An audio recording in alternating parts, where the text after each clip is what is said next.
मचला लइकन में खला बाली। अरे बाबू हाय गली में गरदा उड़ा पता चली मचला लइकन में खला बाली।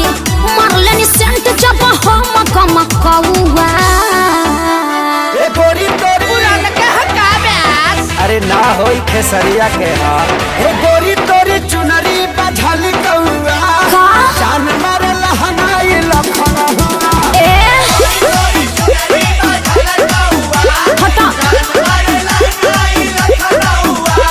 हम का करी।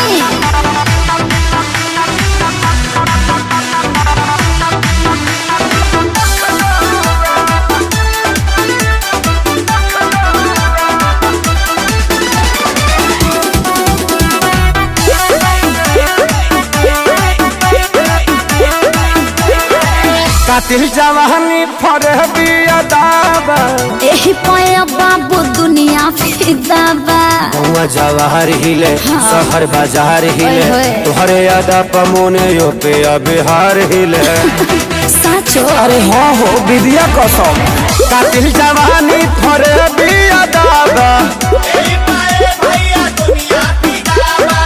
लगता कि पी के आईना बड़ा जैसी पौवा।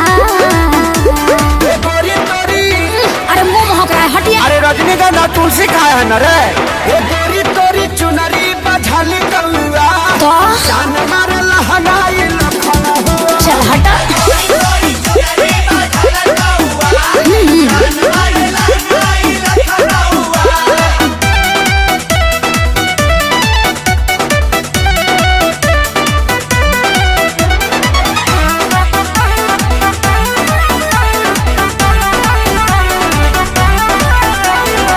झुमका पर झारखंड बापा गलाइल पूर्वांचल के दिल नथिया पर आयल। तोहरा पर पड़ल बा नजर रंगा बाज के हरदी लगाहिले चिरई उड़न बाज के। अरे सब बुझाता पटना ले जाता का गनवा झुमका पर झारखंड बापा गलाइल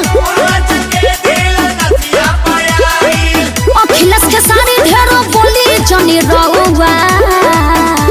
ये गोरी तोरी अरे बुलाए का सोनू जी को। श्यामो आकाश के बुलाला। चुप रहा ये गोरी तोरी चुनरी बझल कौआ का जान मारे लहनाई लखना हुआ। ओ न मनबा अरे मुआबा का presented by Adi Shakti Films. अरे पूरा इंडिया हिली बाबू खाली तू देखत जा। गली में गरदा उड़ा पता चली मचला लइकन में खला बाली। मारले नि